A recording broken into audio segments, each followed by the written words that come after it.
Thank you, Mr. President, Majority Leader. Barely 3 years ago, I was a new fight senator, who brought with me more than half of a lifetime's worth of experience in law enforcement. All around me, people harbored questions. Kaya ba ni Bato maging senador? Ano magagawa ng isang pulis sa Senado? Questions that I have heard far too often. I have been doubted since day one of my term. My critics have every right to do so. After all, the Senate is a public office and it is not mine but the people's. Gayunpaman, ang pangamba ng marami ay itinuring kong motibasyon upang lalo pang pagbutihin ang aking trabaho. Pero hindi naman sapat ang motibasyon lang. Everything that I have accomplished this Congress, I owe it to you, my colleagues in the 18th Congress.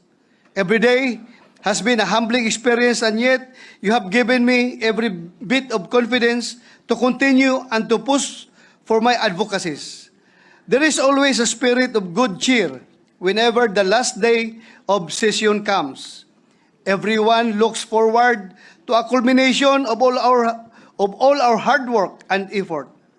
Today, however, a different sort of cheer can be felt because we know that on this last session day of the 18th Congress, we are also paying tribute to our colleagues who will no longer be with us as we move forward to entering the 19th Congress.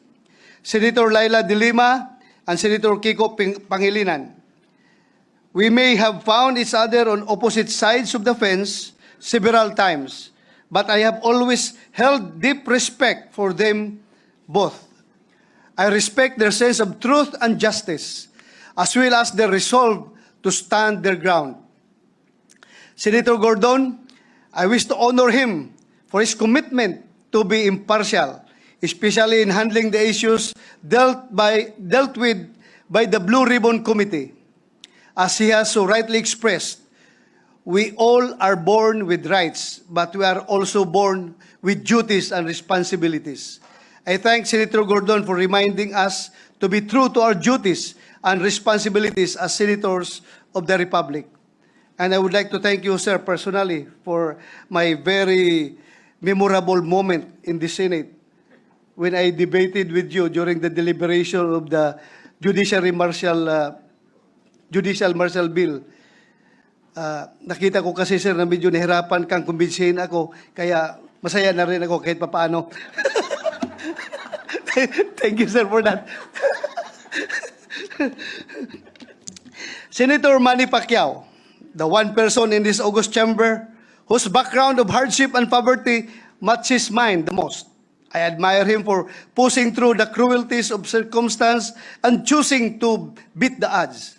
Sinong mag-aakala ng isang Manny at ang isang Bato ay balang araw magiging mga senador ng Republika? Ours is an unexpected destiny, only because one simply cannot equate expectation with destiny. I thank Senator Manny Pacquiao for being proof of that. And siguro si Manny Pacquiao lang ang politiko na namimigay ng pera kahit walang eleksyon. Kaya masaya ako, nagiging kaibigan si Senator Manny Pacquiao. Kahit walang eleksyon, namimigay ng pera. Pero pag may eleksyon na, wala ng pera kasi bawal naman. Bawal na. No. Pero pag walang eleksyon, namimigay. Dahil napakabait na tao. Senator PINGLACSON, sir, whom I still call sir with honor. I know him to be the most incorruptible person in this planet. He once joked that I seem to be following his footsteps closely. He was the chief PNP. I also became the chief PNP.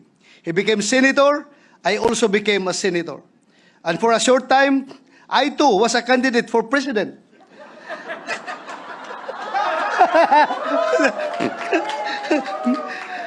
The short of it, Mr. President, is that wherever he goes, Senator Lacson blazes a trail that I cannot help but follow.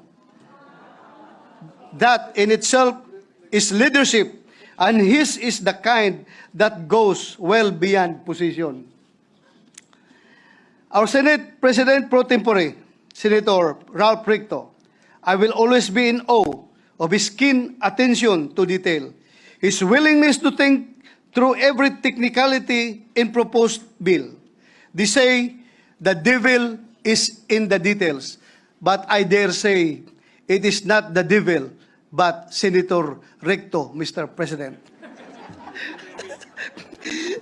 His acute powers of observation should be emulated by those who follow in his footsteps. Our beloved Senate Minority Leader, Senator Franklin Drilon. Tapos ako umiyak, sir. Ayaw ko na umiyak.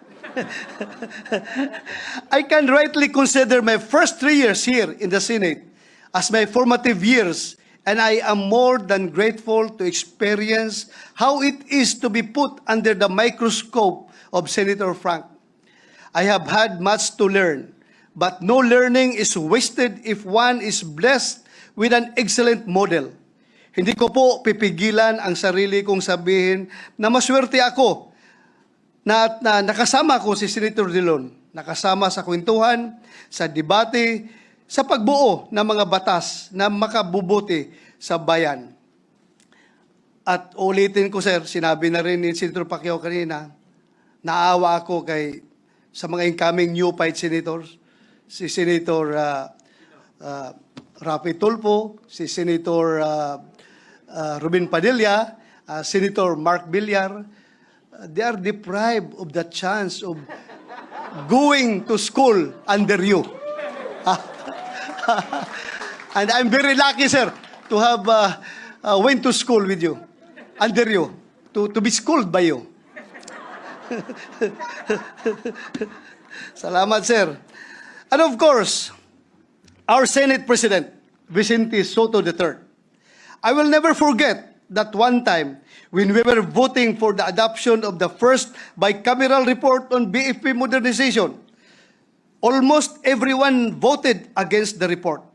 But I say now, and as I said then, I am proud that in that moment, my Senate President voted with me. Hindi mo po ako iniwan, sir. Maraming salamat po. To the Senate President, who knows the Senate rules by heart, always has our back, and whose life is a testament to his love of country, I remain eternally grateful. Ang sabi nga sa akin kanina ng aking seatmate, aking buddy na si Senator Bongo, sabi niya, pare, mabuti ka at ang bilis mo naka-adjust dito sa Senado. Marunong ka nang mamulitika dito sa Senado. Ang bilis mo naka-adjust. Kahit pulis ka dati. Sabi ko sa kanya, alam mo pare, ang aking sekreto dyan, sekreto akong tinuturuan ni Senate President Titosoto kung paano gawin yan. Kaya napakagaling na magturo yan sa Senator Titosoto talaga. Maraming salamat, sir. Naka-adjust ako dahil sa'yo. Ang galing mo magturo. Thank you po, sir. So if you happen to be one of the people who questioned or are still questioning my capability, my worth as a senator, kaya ba ng isang General Bato? Here is my secret. I have had the honor of having the best colleagues who have guided me along the way. 24 senators, and as they say, 24 republics, and yet some of them took time to show me the ropes. Ang sarap po ng feeling kung ikaw ay bagito at ikaw ay tinutulungan ng iyong mga veteranong kasama. Hindi ka pinapabayaan. I cannot think of any other way to repay your kindness but to protect our beloved institution and continue to serve our people through meaningful pieces of legislation. To the 18th Congress and to all that we have stood for, my warmest congratulations. Daghan kaayong salamat, Mr. President.